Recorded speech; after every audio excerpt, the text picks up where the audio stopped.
Hi, good morning అమ్మా. ఈరోజు మనం ఏం చూస్తామండి? ఫేజ్ రూల్ అండి. ఇది ఒకసారి అర్థమైతే చాలా ఈజీ అండి, అర్థం కాకపోతే చాలా కష్టం అండి. మన యూనిట్ 5 కదా మాట్లాడుతున్నాం. యూనిట్ 5లో ఎలక్ట్రోకెమిస్ట్రీ పార్ట్ 2 కంప్లీట్ అయింది. సెకండ్ టాపిక్ మన ఏంటండి? Phase rule. Most probable 10 marks question దీని నుంచి వస్తుందండి. Most probable. ఈ ఫేజ్ రూల్లో 4 క్వశ్చన్స్ ఉన్నాయండి. ఈ 4 క్వశ్చన్స్ చదువుకుంటే మనకు 10 మార్క్స్ మన పాకెట్లో ఉన్నట్టే, and as well as 5 marks కూడా. చెప్పలేం దీని నుండి 10 మార్క్స్ 90% ఫేజ్ రూల్ నుండి ఇస్తాడండి, 5% చెప్పలేం. 10 మార్క్స్ ఫేజ్ రూల్ వస్తే 5 మార్క్స్ క్వశ్చన్ ఎలక్ట్రోకెమిస్ట్రీలో ఇస్తాడు. అర్థమైందా? ఓకే, రెడీగా ఉన్నారు? సో ఫేజ్ రూల్కి వెళ్ళిపోదామండి. సో ఫేజ్ రూల్కి వస్తే దీంట్లో టాపిక్స్ ఏంటంటే, ఫస్ట్ టాపిక్ ఇంట్రడక్షన్ అండి. Second topic single component system.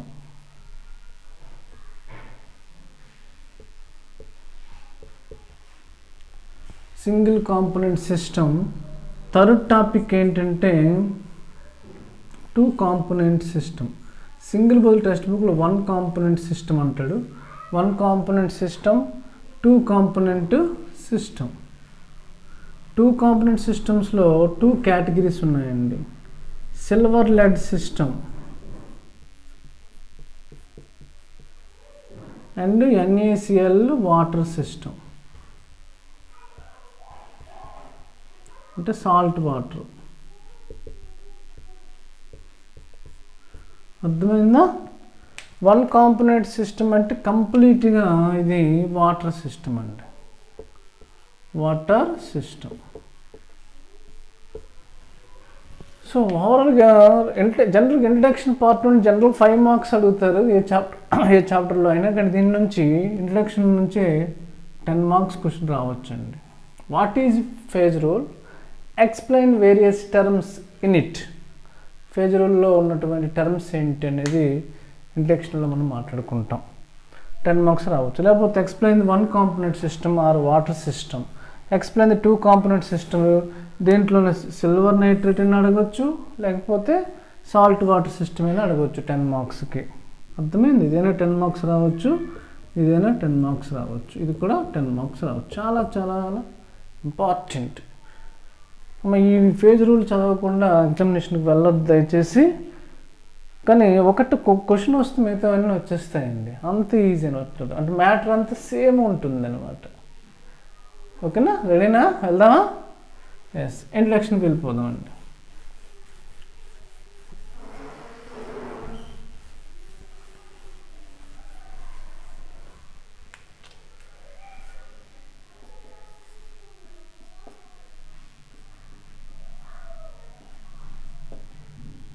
Introduction రాస్తున్నాండమ్మా. First point ఏంటి? To explain behaviour of heterogeneous system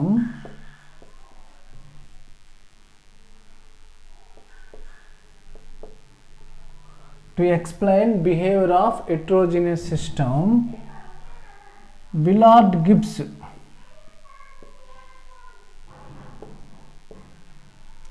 proposed a mathematical rule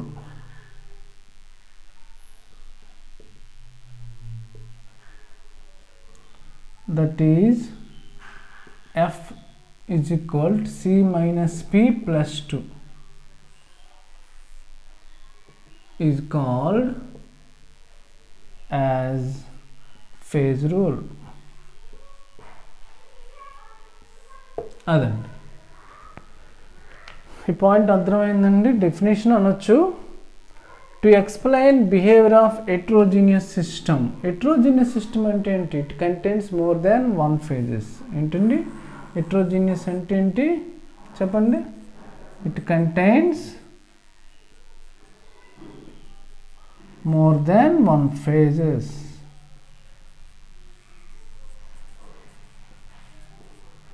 More than one phase, that is called heterogeneous system. To explain behavior heterogeneous system, Willard Gibbs, scientist parent, Willard Gibbs proposed a mathematical rule. ఒక mathematical rule ఇచ్చాడు, that is f is equal to c minus p plus 2. That rule is called phase rule. అర్థమైందా? మరి ఇక్కడ F ఏంటి, C ఏంటి, P ఏంటి చెప్తారా? F అంటే number of degrees of freedom, F C అంటే నెంబర్ ఆఫ్ కాంపోనెంట్స్, పి అంటే number of phases, number of phases. ఓకేనా? ఓకే.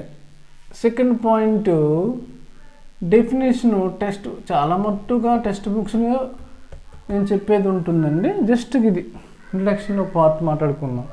మనకి ఫేజ్ రూల్ ఏంటంటే F is equal C minus B plus 2 కదా. ఈ మైనస్ బి తెచ్చిస్తే ఏమవుద్దండి, F plus B is equal to C plus 2. దీని ప్రకారం డెఫినేషన్ చెప్తాడండి టెక్స్ట్ బుక్లో. 1 minute. So F plus P is equal to C plus 2 కదా. మరి డెఫినేషన్ ఏంటి చెప్పండి? Total number of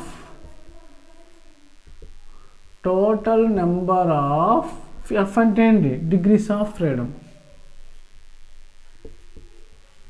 degrees of freedom and phases.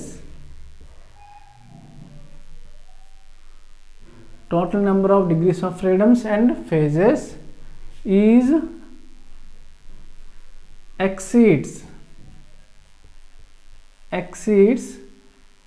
exceeds the number of components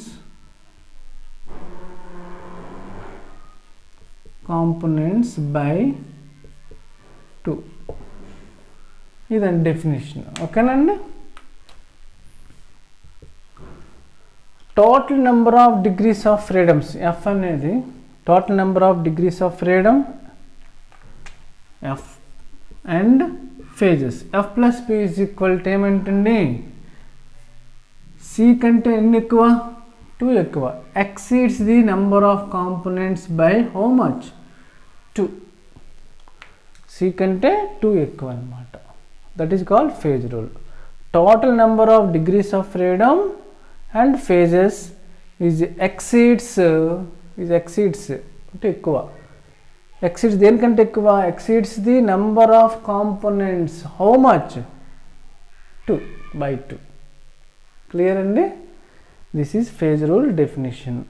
తర్వాతకు వస్తే ఇప్పుడు దీంట్లో టర్మ్స్ ఏంటి, number of phases, number of components, number of degrees of freedoms. ఈ మూడింటిని ఎక్స్ప్లెయిన్ చేస్తే మనకు 10 మార్క్స్. ఆల్రెడీ ఫేజ్ రూల్ గురించి ఎక్స్ప్లెయిన్ చేస్తాం. ఇప్పుడు ఫస్ట్ మేము ఏం మాట్లాడతామంటే ఫేజెస్ గురించి మాట్లాడదాం, తర్వాత కాంపోనెంట్స్ గురించి మాట్లాడదాం, at the last degrees of freedom గురించి మాట్లాడదాం. ఓకేనా?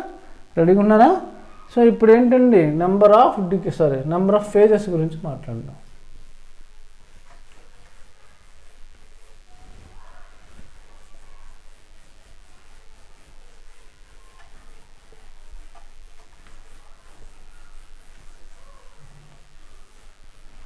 రెడీగా ఉన్నారమ్మా? Yes. Second aspects phase of phases. ఓకేనా? అర్థమా? Any portion of heterogeneous system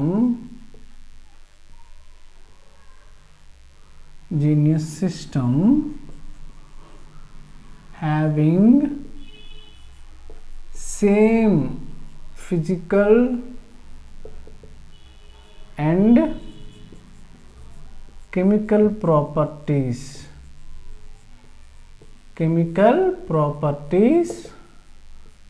throughout system is known as phase. Okay, అర్థమైందా? ఇంకో డెఫినేషన్ కూడా ఉందంట. ఏంటా డెఫినేషన్? ఫస్ట్ డెఫినేషన్ మాట్లాడిన తర్వాత ఇంకో దానికి వెళ్దాం. So any portion of heterogeneous system having same physical and chemical properties throughout the system. Suppose ఒక హెట్రోజీనియస్ సిస్టమ్ మాట్లాడదాం. ఏంటి? A+B అనేది ఒక హెట్రోజీనియస్ సిస్టమ్ అనుకుందాం. హెట్రోజీనియస్ సిస్టమ్ అంటే ఇట్ కంటైన్స్ 2 phases, అంతేనా? A phase, B phase. A liquid, suppose oil అనుకుందాం, ఇది water. Oil plus water forms 2 phases కదా, nothing but heterogeneous system. So any portion of heterogeneous సిస్టంలో ఎన్ని పోర్షన్స్ ఉన్న example 2 portions. Suppose ఏ portion తీసుకుందాం. Any portion of the system having same physical and chemical properties throughout the system. So ఒక particle ఇక్కడ ఉంది, ఇంకో particle ఇక్కడ ఉంది అనుకోండి. దీని physical and chemical properties, entire same అండి. అప్పుడు దాన్ని ఏమంటామండి? ఫేజ్ అని చెబుతాం. అర్థమైందా? Any portion of the heterogeneous system having same physical and chemical properties entered the system, throughout the system. So ఇదంతా ఒక సిస్టమ్ అనుకుంటే ఎక్కడైనా ఈ పార్టికల్కి కూడా same physical and chemical properties ఉంటాయి with respect to A system.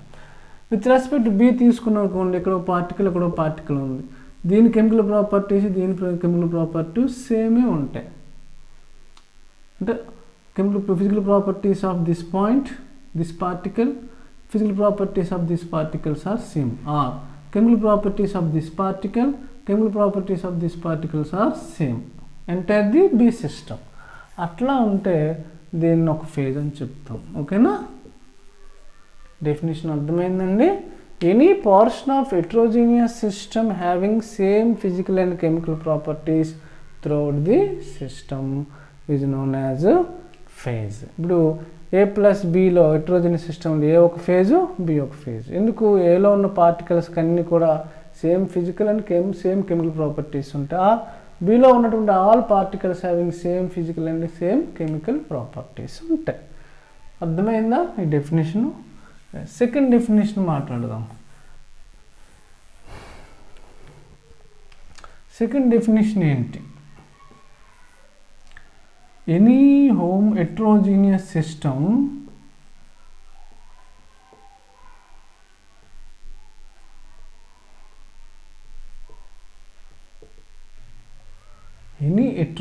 system ఓకేనా? So ఇది ఒక హెట్రోజీనియస్ సిస్టమ్ కదండి. Yes, has 2 or more phases, 2 or more parts of homogeneous. Any heterogeneous system has 2 or more parts of homogeneous which are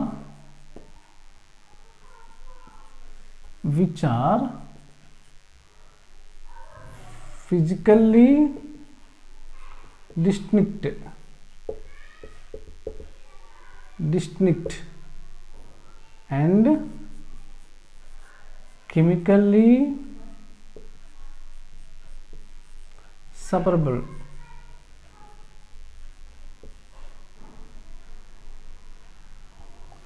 Any heterogeneous system has 2 or more parts of homogeneous which are physically distinct and chemically separable are called phases. ఓకేనా? ఏమర్థమైంది? Same అండి. A B తీసుకున్నామండి, same అదే explain చేస్తాను చూడండి. ఏ phase B phase తీసుకుందాం, ఓకేనా. అంటే ఒక హెట్రోజీనియస్ సిస్టమ్ తీసుకుందాం, A B C, 3 particles 3 liquids అనుకుందాం. 3 are heterogeneous system. A phase, how many phases are present చెప్పండి అమ్మా, 3 phases అని చెప్తాం. Any heterogeneous system has 2 or more parts of homogeneous. ఇదంతా ఒక హోమోజీనియస్ కదండి, ఒకే రకంగా ఉంటుంది. ఇదంతా ఒక రకంగా ఉంటుంది, ఇదంతా ఒక రకంగా ఉంటుంది, అంతేనా. So 2 or more parts of homogeneous which are physically distinct. అంటే ఏంటి, కళ్ళుతో చూడొచ్చు. Distinct means for distinguishable, identified. ఫిజికల్గా మనం ఐడెంటిఫై చేయొచ్చు. ఇది ఏ ఫేజు, ఏ పార్ట్, ఇది బి పార్ట్, ఇది సి పార్ట్ అని ఫిజికల్ ఐడెంటిఫై చేయొచ్చు. అండ్ కెమికల్లీ సపరబుల్, ఏదైనా కెమికల్ రియాక్షన్ జరిపి మూడింటిని సపరేట్ చేసేయవచ్చు. అట్లా ఉంటే వాటిని ఏమంటామండి, ఫేజెస్ అంటాం. కెమికల్ రియాక్షన్ జరిపి మూడింటిని సపరేట్ చేయొచ్చు, లేకపోతే కంటితో చూసి, కంటితో మనము ఫిజికల్గా అంటే కంటితో చూడడం ఈజీగా ఐడెంటిఫై చేయొచ్చు, డిస్టింగ్విషబుల్ చేయొచ్చు, డిస్టింక్ట్ చేయొచ్చు.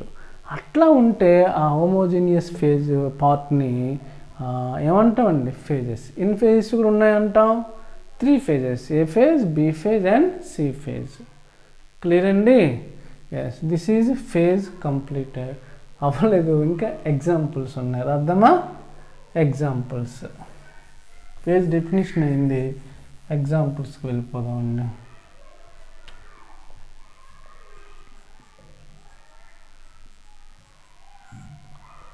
Example 1, water system. వాటర్ సిస్టమ్స్లో ఎన్ని ఫేజ్లు ఉన్నాయి చెప్పండి అమ్మ మీరేని. ఐస్, తర్వాత వాటర్, తర్వాత వేపర్, అంతేనా. 3 phases. ఇది solid phase, liquid phase, vapour phase. So number of phases ఎన్నమ్మా, 3 అయినా, 3 phases. అయిపోయింది. Next 1, sulphur system.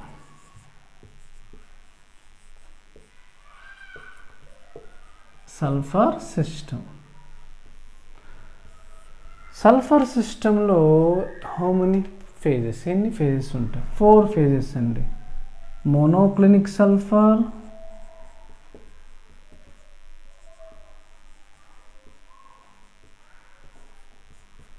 చెప్పండి, rhombic sulphur,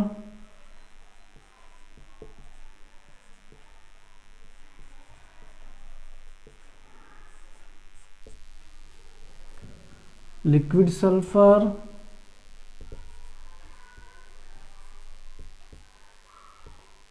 vapour sulphur.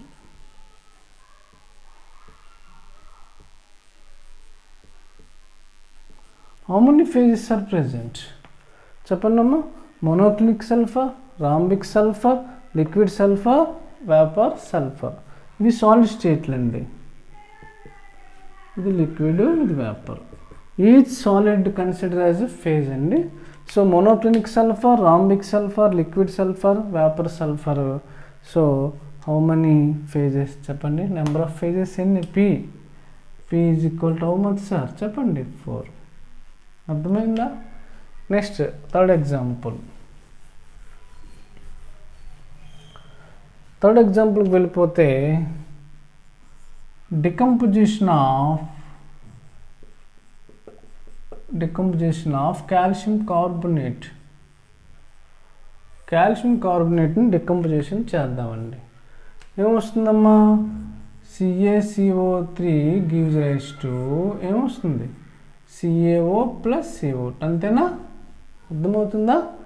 Yes, ఇది సాలిడ్, ఇది కూడా సాలిడ్, ఇది గ్యాస్. సో ఫేజెస్ చెప్పండి అమ్మా. Each solid consider as 1 phase, గుర్తుపెట్టుకోండి. 1, 2, 3, 3 phases. నెంబర్ ఆఫ్ phases ఎన్ని, 3. సో ఇక్కడికి ఆపుతానండి. క్లాస్ 27. నెక్స్ట్ క్లాస్లో ఫేజ్ గురించి కంప్లీట్ ఇన్ఫర్మేషన్ ఇచ్చి, ఫేజ్ రూల్ అంటే మాట్లాడడం, అందులో ఫేజ్ మాట్లాడడం. నెక్స్ట్ క్లాస్లో కాంపోనెంట్స్ గురించి మాట్లాడాలి, డిగ్రీస్ ఆఫ్ ఫ్రీడమ్స్ గురించి మాట్లాడాలి. Okay sir, thank you, bye.